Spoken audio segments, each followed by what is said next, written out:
In the previous exercise, we modified images and changed color and so forth. When we render, though, a lot of times we need to have that little extra something added to an image. And most rendered images aren't complete without post-processing. Some need more than others, but there's always a little something. And there's four basic ways. One is using the save as we did before with the flowers. If you do save as, the original image is still retained. You can copy the background layer and then make the background layer not visible perhaps, and then just modify the copied area. You can use what's called smart filters. Smart filters don't change the pixels themselves. So for example, for the roses we did last exercise, we weren't using smart filters. We actually changed the actual pixel color and we couldn't get back to it exactly. And then last would make the image itself a smart object. And again, they will not destroy the original. Neither using smart filters or smart objects, the original is not destroyed or altered. And some techniques you're using, we'll be looking at, can't be done on smart objects or filters, and we'll see how that works out. All right, so open up Photoshop, and we're going to go to Open. I have a file here for you in our folders. And inside our folder that we copied for this session on image editing, we want to open up Balcony. This is just a photograph you have, and we're going to take a look at that. Nice looking imagery, but it's kind of darkish, right? We might want to kind of give some pizzazz. So one thing we can do is over here on the side, under layers, we can duplicate that layer and do the way one layer responds to the one below it. So let's go to Layer, Duplicate Layer. We're just going to call it Copy. All right, so we have a copy layer and a background layer. Notice how they kind of stack the way they are. They're like pieces of paper on top of each other. And the way that they work with each other is called the blending modes. So normal is as if you put a solid piece of paper on top of another piece of paper. But if you click on this little down triangle, you can see that we've got a lot of different options. And if I just even scroll down some of these options, you can see makes the image darker because it brings out the darker elements, or lightens, that brings out the lighter elements. So there's all different kinds of information there. In this case, we're going to use one of them called Screen. So click on Screen, and you can see right away it looks much better. If I make it not visible versus visible, you can see that's a much better image. And we can control the visibility again that way. So the original's not been touched. That's the background, right? It's not been touched. We have another layer on top, duplicated from the background. And when you make it visible in screen mode, you can see that it lightens up the light. Screen mode brings out the lighter elements of an image. So that's one technique. Let's go to File, Open. And this time, open up Fountain. So in this example, we're going to make an adjustment layer. Notice how this is a pretty good image, but again, I'd like to tweak it up.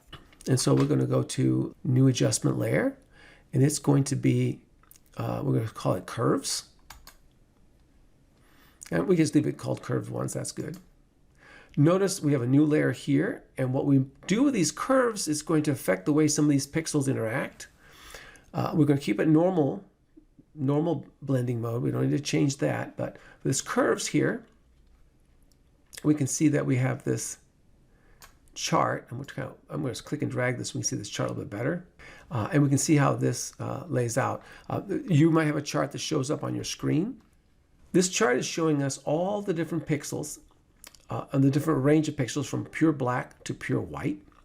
You can also see that we're kind of leaning towards the dark side of the piece. And that's true. This is a dark kind of image. And so what we want to do is we want to distribute them slightly differently. So on the side here, we've got these little eyedroppers.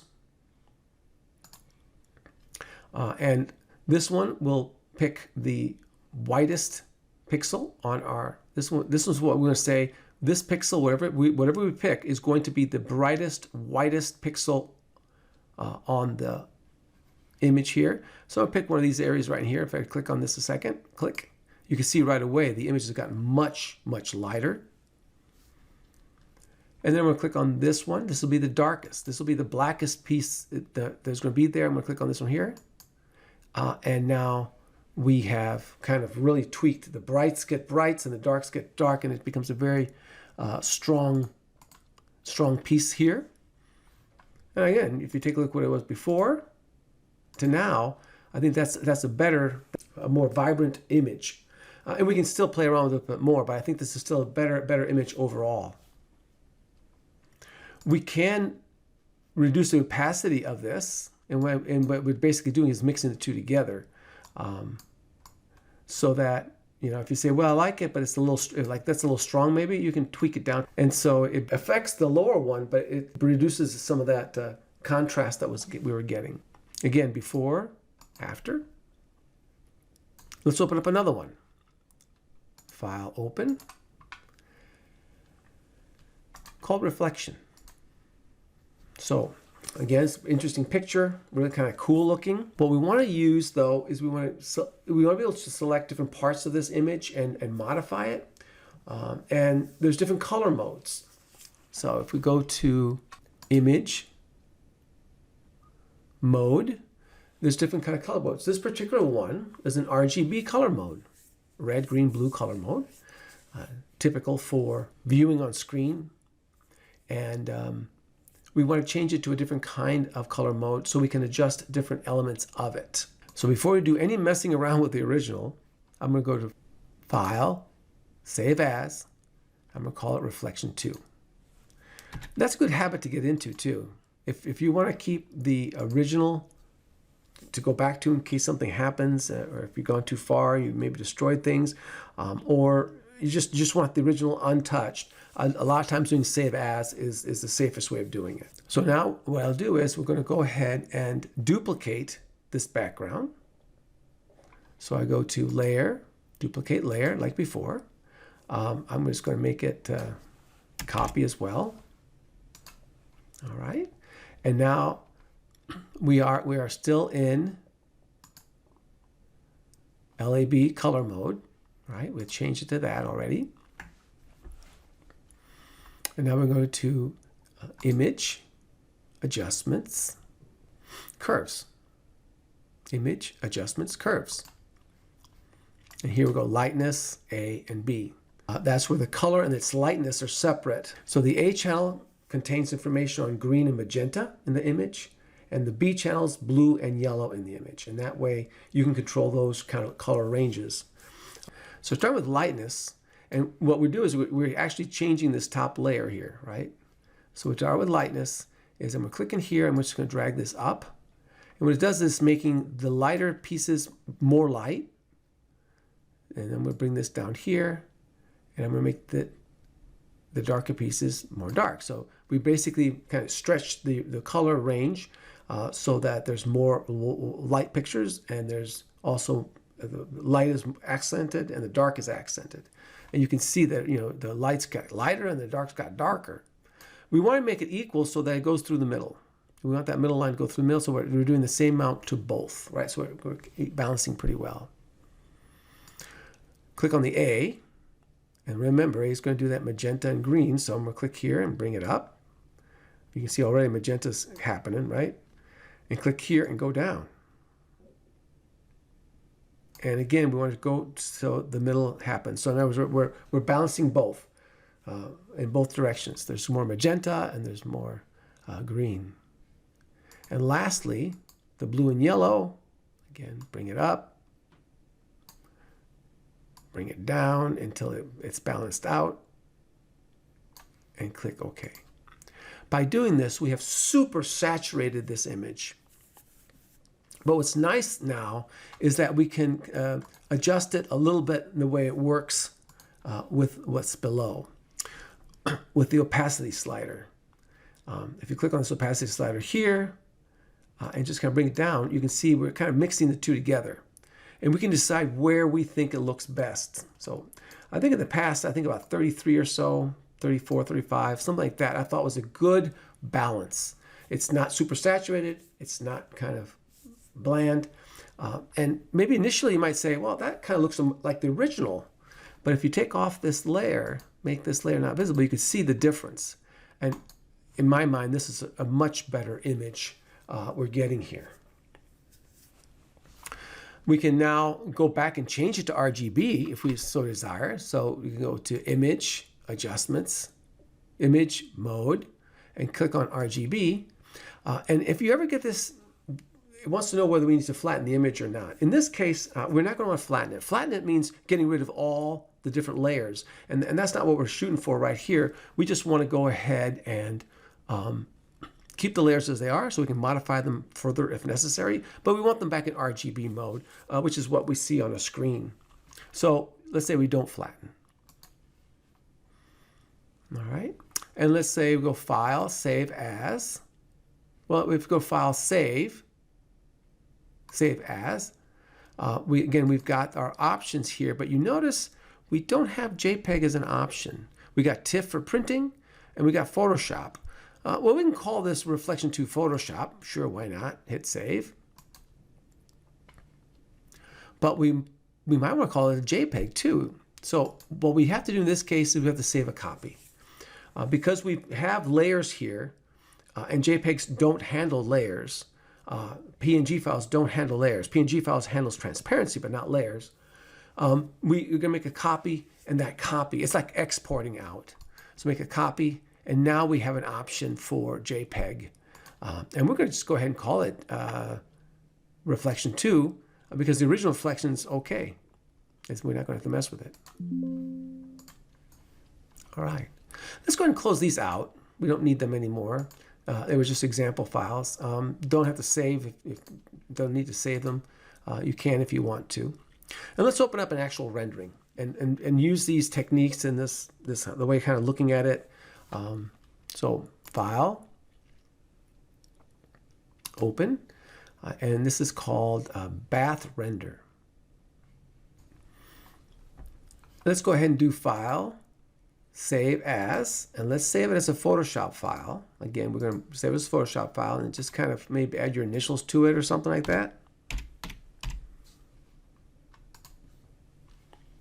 So when we open up the Bath Render, it's a pretty dark image, but the windows are kind of okay. I don't want to highlight or lighten everything, because if I lighten everything, then the window pixels will also get lightened. So I need to basically create a mask, and we'll learn more about these masks next session. But for right now, to follow along here, we're going to use the polygonal lasso tool. So if you right click over the lasso tool, and we use the one that wasn't polygonal so we can make this kind of smooth curvy shapes. Since most architectural interior design elements are rectilinear, I a lot of times use the polygonal lasso tool as the one to select the shape. So I'm going to select polygonal lasso tool, and I'm going to maybe use the scroll wheel and my hold down the Alt key on the scroll wheel to zoom up and zoom back out. And I'm just going to click, and I'm just move my mouse, click, and click, click, and then again click at the beginning, and you'll get the marching ants around that element. We also have to do the window in the mirror, the reflection. So we need to also have that selected so that we don't, wash it out. If we don't select it, one will look different than the other. The two windows won't look the same. But if you notice, once I did that, I lost this window. If you notice, there's no marching ants around here anymore.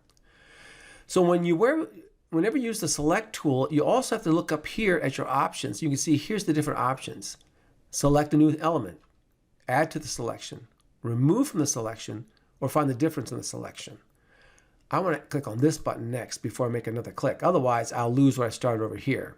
Now, if this was already selected on your Photoshop file, then you're fine. It just depends what the last one was used. So I'm going to click here, click here, click here, click here, and then back here.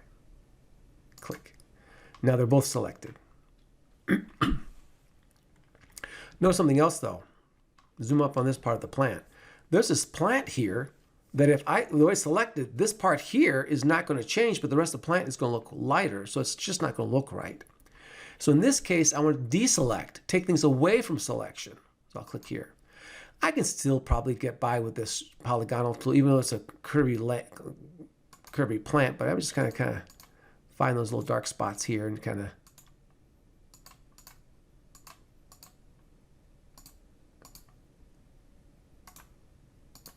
I'm going out here beyond the shape because it's deselecting and this is not selected anyway. So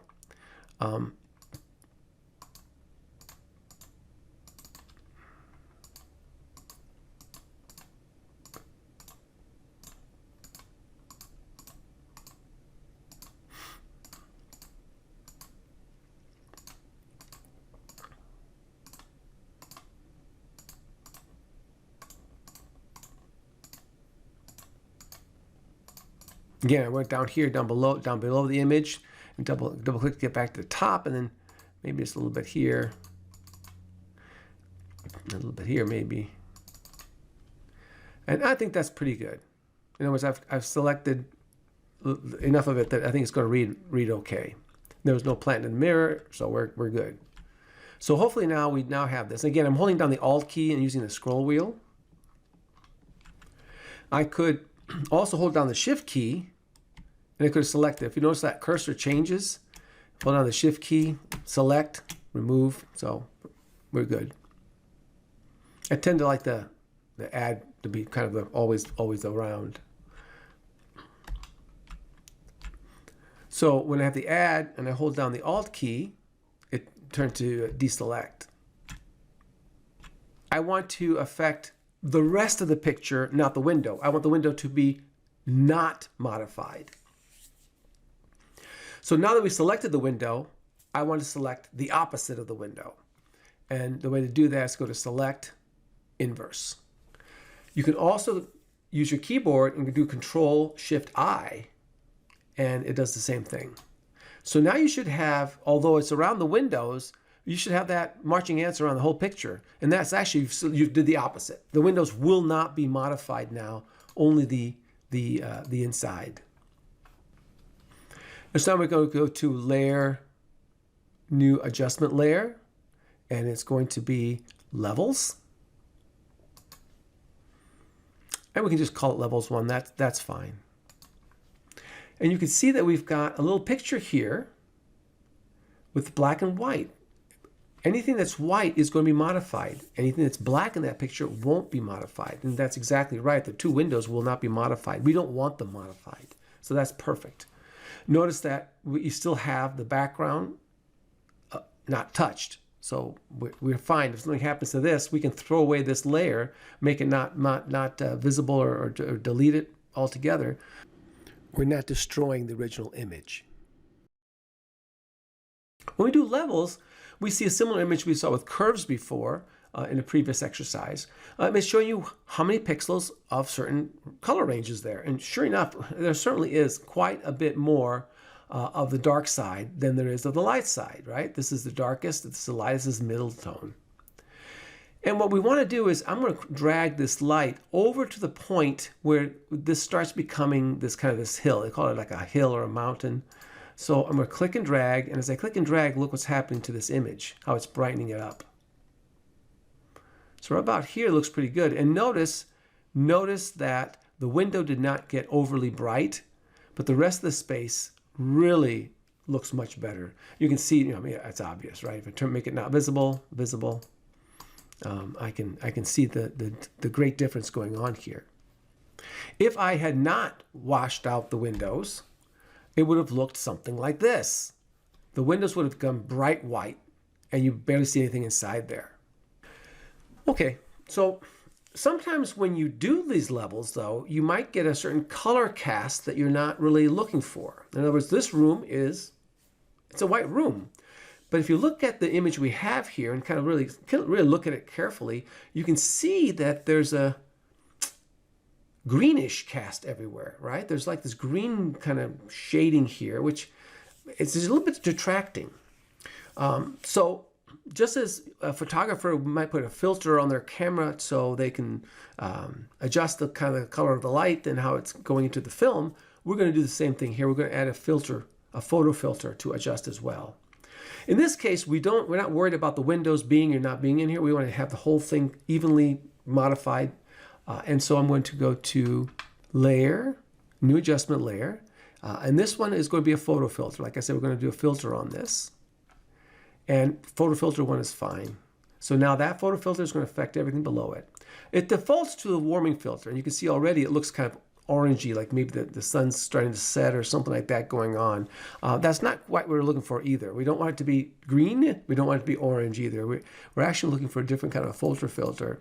And typically for whites, taking pictures of white rooms or a white space or a lot of whites that you want to make sure they feel nice and bright, a blue filter is what looks best. So if you click on this, instead of a warming filter, click on blue. You can see right away, look at the difference that blue filter added to it. Pretty much if let this alone, we can play around, force it to be more blue or not. But here, make sure that photo filter, make it not visible. That's what it was before. Look what it is now. So adding that filter made it that little extra color cast that really helped a lot. And then keeping luminosity keeps the lights and the darks in the range that we picked out.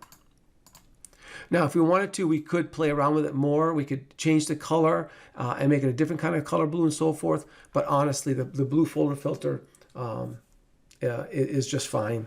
And if we do need to go back to those filters or to the levels and adjust them, you click on that kind of black and white cookie image there.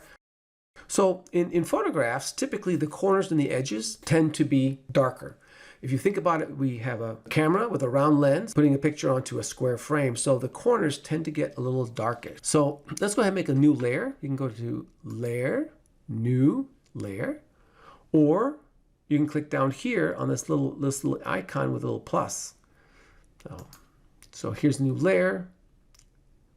Layer 1, I'm going to call it Vignette. Vignette. A vignette layer would give that darkening on the edges. Click OK. So notice, if I make all my other layers not visible, you get the dots, right? These little squares everywhere. We're telling us there's nothing here. So we've not added a solid piece of paper. It's almost like a piece of cellophane that we've added on top of this image set. And what I want to do is I want to basically fake the darkness around the edges. So I'm going to select the brush. I'm going to click on brush here. If you right click the brush tool. Again, the options come up here. You can see the different kinds of options. I'm going to click over here on this one for the brush type. And I want it to be a soft round brush. A hard round means we're going to have hard edges. A soft round means it's going to kind of fade out on the perimeters, right? You can see the difference with the two of these. These are standard brushes. They should show up here. And for the size, I just clicked and dragged. I want to be like a big size. Like I did 400 for the lecture, so 400 it is. You can see it's a very big one. And then for the color, so that's good for that. We'll just click here. For the color, it's whatever the color's on top. I'm just going to switch it around. If I click this white dark square, it comes back to the white dark. I can just decide how I want it. I want it dark on top because I want to make it darker, right? And then I'm going to use the Alt key and zoom out. And I'm just kind of click it on the perimeter a little bit, just like that. That might be too much. Let's try this again. Just kind of do, just tap so it's just kind of dark around the perimeter here. And you don't want it to be too, you don't really want to get into it. Look where my circle is. It's way out here. But you want the corners to have this kind of darkening here. Kind of dark. Yeah, just a little bit here and here. Yeah. And then the opacity may bring it down a notch or two. So it's just kind of barely there. And you can see that in photograph. And you can turn these things on and off, so you can see how the different pieces kind of interact one with the other and how they do things to make it look pretty good. One more thing I want to do with this particular image is the glowing of bulbs. So we have the vignette. We've got a photo filter. Let's look at the glowing of the bulbs. And so similarly to making the vignette, we're going to make a layer and put a glow on that layer. So layer, new layer. I'm going to call it glow. And we got it here. The color though can't be black, right? I mean, we need to have a different color. So we might want to pick a color that's kind of a light color. One thing you could do is you can zoom up on this light fixture, and again click on the color, bring this up, and if you select like here, you know, one of these, maybe kind of that kind of color. You have to kind of pick what you like. And then of course we need to make it smaller. So I'm going to use my little brackets, and I'm just going to, so it's a new layer called glow. I'm just going to click. Let's undo that a second. Select here and select one of these colors here.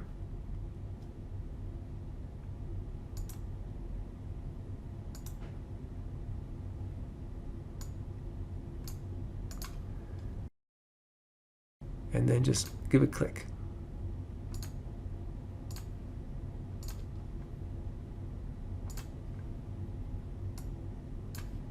Down here, if you go down far enough, you get your little arrow, and you can kind of slide back and forth. All right. Then once you get them all selected, for the blending mode, select screen. And you can see how they now look like they're glowing. Let's go File, Save As. Maybe add your initials to it.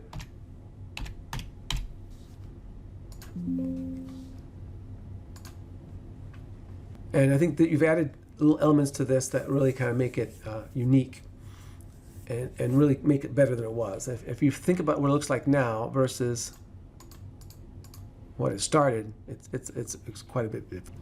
So working with lights and darks, a couple of web links I've put for you to take a look at that, because it's tricky to get those colors, lights and darks, to work in an image. Sometimes we need to take an image of something, but we need to straighten it to use it in our models.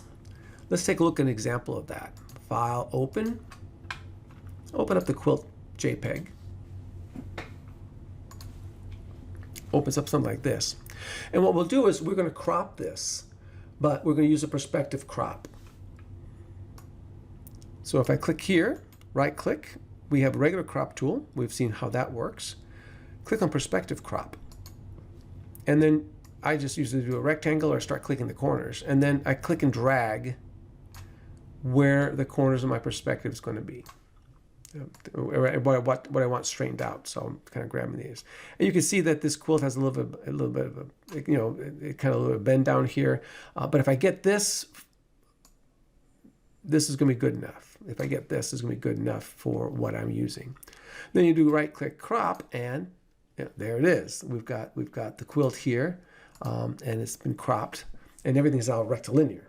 I can then take this rectilinear and bring it into SketchUp as an image and put it on top of my model. So here's an example of the model with this rectilinear quilt put on top of this bed, and it looks pretty good. Looks pretty good, and I guess nice straight sides. Another example, a friend had this quilt shop, and I did a model for her on this quilt shop, and I took a picture of her signage in a previous location, and I then straightened it out, right? Because there's a little bit, perspective will be on every real photograph, right? We live in a perspective world, so there'll be perspective, different things. So I just took a picture of this, I straightened it out, and I put it inside of the store here. I made a shape and put it in there. So we can close out of here. So sometimes we want to combine photos to make one larger photo. So if you go to File and Automate, Photo Merge, we have a dialog box that opens like this. A lot of times I just use Auto and let it do its thing, but we can see the different ways of how it handles the different perspectives. All right. Let's click on Browse. And when you do so, Let's go back to our homework folder, and I've got something in our image editing. Select panoramas, and let's look at this glass house, 1, 2, and 3. It's a picture from architectural work called The Glass House by Philip Johnson. It's in New Canaan, Connecticut. And I want to include both this guest house and the glass house and the pool, which are three of the major elements here, in one image. So I select the first one, hold down the control key on the keyboard, select the second, select the third, let go of the control key, click OK. And so now they're there. Those are the ones that are going to be merged together. Blend images together is what I want. I want it to be one seamless image. And I click OK. Let the computer do its thing. And here it is. I can see, by making it not visible, the different elements. Like that was one image, and this is what was taken of that one image. You know, that was another image here. And that was the third image. Right? And I just basically put them together and try to tie them up as best as possible. Now that they're here, I can use the crop tool, this regular crop, to crop the images to what I want to see. And I'm going to go ahead and use, I just use the rule of thirds maybe. So I'm going to come up to like about here. See here.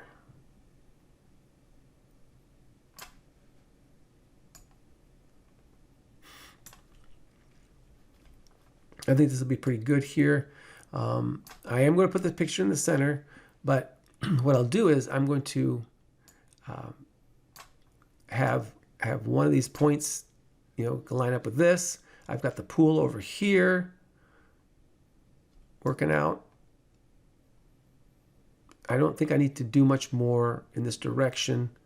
I think I will keep that one centered, keep this the bottom third here, right click, crop. And I would even probably right click, merge layers, and then that's one picture ready to go.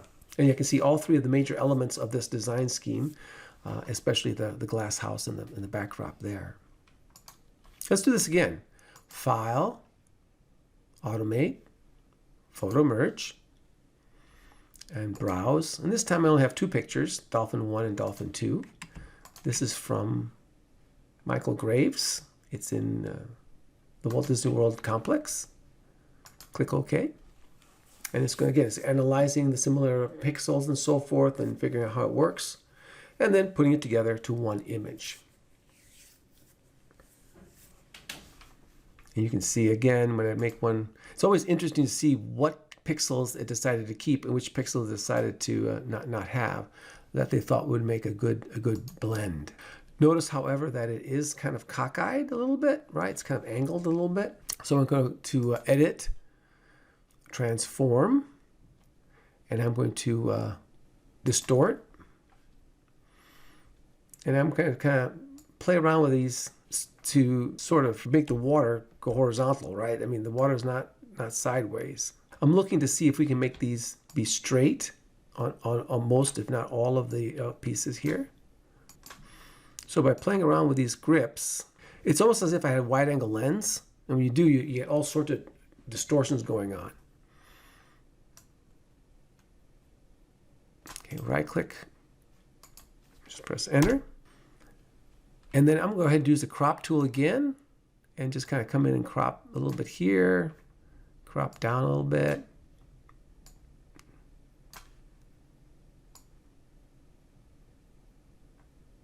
Right click, crop. Then I would merge down, right click, merge down.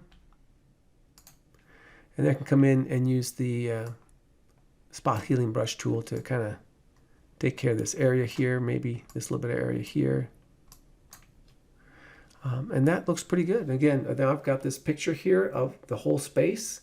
The elements look relatively bright. Then we can just save that. So some tips for using photo merge, right? Basically, I stood in both those places. I stood in one spot and I just moved myself going, kind of taking pictures horizontally. I want to overlap the images, right? So that the program has enough pixels to work with to line things up. You don't want to zoom in and zoom out. You want the focal length to be the same on all the images. You want to try and keep your image level. If you tilt a few here, a few there, it's going to cause some problems. And they do recommend using a tripod, but if you keep your hands straight and you don't move up or down, it's not too bad. Don't change location. Take it from one vantage point. You can then change it later with that using those grips like we did for the Michael Graves building. Don't use fisheye lenses for this. Matter of fact, the reason to have such a panorama is so that you don't get the distortions you get with fisheye lenses. And try to hit the same exposure. For both of these, one of them was a cloudy day, so we didn't have that. But if the clouds are moving and it's like light or dark, try and make sure you take the picture where everything is in the light or everything's in the dark. And don't use flash, because flash is going to cause, again, different pieces to respond differently. The lecture covering post-processing is completed now. You can turn your attention to the assignment in the module.